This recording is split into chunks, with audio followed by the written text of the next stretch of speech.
തിരൂര് തലക്കെടുത്തൂരാണെന്ന് നമ്മളുള്ള കേട്ടാ. നമ്മളെ ബാക്കിൽ ഇതാ ഇവിടെ നോക്കി കഴിഞ്ഞിട്ടുണ്ടെങ്കിൽ ഒരുപാട് ചാക്കുകൾ കാണാൻ പറ്റൂട്ടാ. അപ്പൊ ഈ തലക്കെടുത്തൂരിന് ചാക്കുകളെ കുറിച്ച് ഒരു ചരിത്രം തന്നെ പറയാനുണ്ട്. നമ്മൾ കൂടെ ഇവിടെ നിന്ന് ഒരു കാക്ക ജോയിൻ ചെയ്യുന്നുണ്ട്. കാക്ക എന്തെങ്കിലും പേര്? എന്റെ പേര് കുഞ്ഞു മുഹമ്മദ്. ഞാൻ കാലിച്ചാക്കിന്റെ ബ്രോക്കറാണ്. എത്ര വർഷം ഈ ഫീൽഡ്? ഞാൻ ഈ ഫീൽഡ് 92 എന്ന് പറഞ്ഞാൽ ഏതാണ്ട് എത്ര 32 വർഷത്തോളായില്ലേ. 92 കമ്മീഷൻ ഏജന്റായി ബ്രോക്കറായിട്ട് ഇറങ്ങിയിട്ടുള്ളത്. മുമ്പ് ഞാൻ ചാക്ക് തുന്നിയിരുന്നു, അതേപോലെ ചാക്ക് തട്ടിയിരുന്നു, അങ്ങനെ ചാക്കിന്റെ പണികളൊക്കെ നന്നായിട്ട് എടുത്തിരുന്നു. അങ്ങനെയാണ് ഈ ഫീൽഡിൽ എല്ലാവർക്കും സാധാരണ തുന്നാൻ ആണ് ഫസ്റ്റിൽ ഇറങ്ങുന്ന പ്രൈമറി ഫീൽഡ് ചാക്ക് തുന്നലാണ്. അങ്ങനെ ഇറങ്ങിയത്. അങ്ങനെ ഇറങ്ങി പിന്നെ ഒരു ബ്രോക്കറായിട്ട് തന്നെ ഏതാണ്ട് ഒരു 30-35 വർഷത്തോളായിട്ടുണ്ട്. എത്ര വർഷത്തിന് പാരമ്പര്യം ഉണ്ടാവും ഏകദേശം നിങ്ങളുടെ അറിവിൽ? എന്റെ അറിവിൽ 2 തലമുറ. എന്റെ വല്യപ്പ ബ്രോക്കറായിരുന്നു, എന്റെ ഒപ്പ ബ്രോക്കറായിരുന്നു പാരമ്പര്യമായിട്ട്. ഇനി നമുക്കറിയില്ല. ചാക്ക് കാലിച്ചാക്കിന്റെ കമ്മീഷൻ ഏജന്റും കച്ചവടക്കാരും.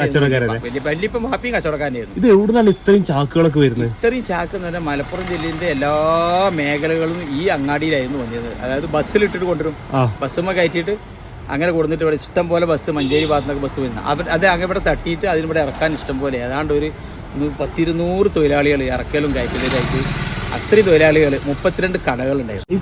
എത്ര കടകളുണ്ടാവും? ഇപ്പൊ ഒരു 6 കടകളെ പറ്റുള്ളൂ. 5-6 കട. അതിലൊരു ഏറ്റവും പ്രധാനപ്പെട്ട ഒരു കടയിനത്ത് ഒന്ന്. പിന്നെ അവിടെ അപ്പുറത്തൊരു CV സ്റ്റോർ പറയും.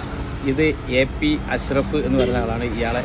ഞാൻ ഇതിൻ്റെ ഇത് വാങ്ങിയിട്ട് മറ്റുള്ളവർക്ക് ഉത്തരേന്ത്യൻ ഭാഗത്തേക്കും കർണാടകയും ഒക്കെ അയക്കുന്ന ആളാണ്. അതിന്റെ ഇടയിൽ നിന്ന് ഇടനിലക്കാരനാണ്. അപ്പൊ ഇവിടേക്ക് ചാക്ക് വരുന്നത് ഇപ്പൊ ഈ പരിസരത്ത്? പണ്ടൊക്കെ ചാക്ക് ഇവിടേക്ക് എങ്ങനെ എത്തിയത്? പണ്ട് ഈ ബസ്സിന് ഇപ്പൊ അന്ന് പഴയ കാലത്തൊക്കെ മാതാരി ബസ് എന്നൊക്കെ പറയും. വൈക്കടവ് ആ ഭാഗത്തു നിന്നൊക്കെ അവിടെ നിന്നൊക്കെ ഇങ്ങോട്ട് വരിക ആ ഭാഗത്തും. പിന്നെ വരുന്നത് കുണ്ടോട്ടി ആ സൈഡിൽ നിന്ന് ബസ്സിനൊക്കെ വരും. പിന്നെ വരുന്നത് കൊച്ചി പൊന്നാനി ഇങ്ങനെ നമ്മൾ തിരൂര് റെയിൽവേ സ്റ്റേഷൻ്റെ കൂടെ ആ പുഴ ഉണ്ടല്ലോ, തലക്കത്ത് പോയാൽ വഞ്ചി മാർഗം വന്നിട്ട് ഇവിടെ ഇറക്കിയിരുന്നു. അത് പണ്ട് കാലത്ത് ആ കാലത്തൊക്കെ കൊച്ചിയിൽ നിന്നാണ് അത്ര.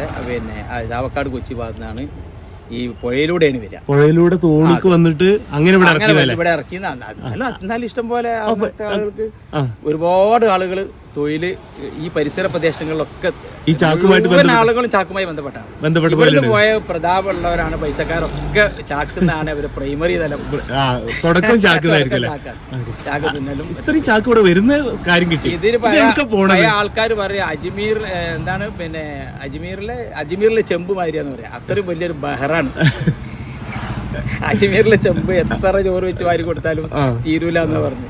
അങ്ങ് അത്രയും ചാക്ക് തരുന്ന സ്ഥലമാണ് തലക്കെട്ടൂർ. ഇപ്പൊ എന്താ പ്രശ്നം എന്ന് വെച്ചാൽ ഇതൊക്കെ ഇവിടെ നിന്ന് ഇങ്ങനെ ഈ സൗകര്യങ്ങളൊക്കെ പുറത്തായപ്പോൾ മറ്റുള്ളവർത്തൊക്കെ ആകുമ്പോൾ അവിടെയൊക്കെ റൂം കാര്യങ്ങൾ സൗകര്യം പല ഭാഗത്തും പോയിട്ട്.